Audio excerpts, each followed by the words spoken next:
what we've done is we've cleaned our floor, but you know what? The luster just isn't right there, and we'd like to enhance the color a little bit. So what we're going to do is use the Renew.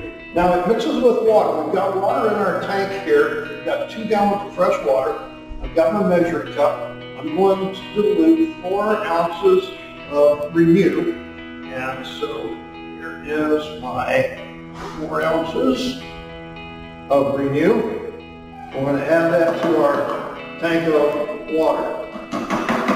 Now, as we've done with everything that you've seen so far, we've been using cylindrical brush technology.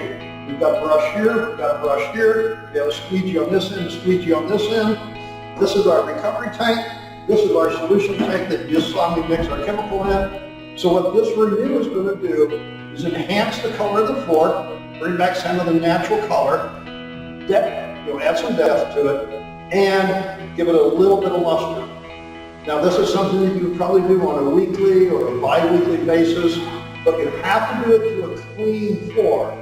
So whether you use the Restore, like we did on this section, or like we did on this section where we used the Clean, one or the other, you've got to clean the floor first before you use the Renew. The Renew is not a cleaner.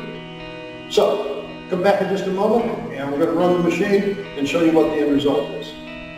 So what we're going to do here, folks, is we're going to take this, it's in transport mode. We're going to lower this to about the 2nd setting.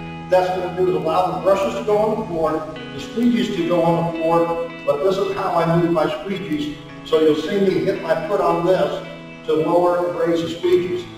So to start with, I'm going to swing the machine around, I'm just going to make sure that I'm getting water, everything on the floor.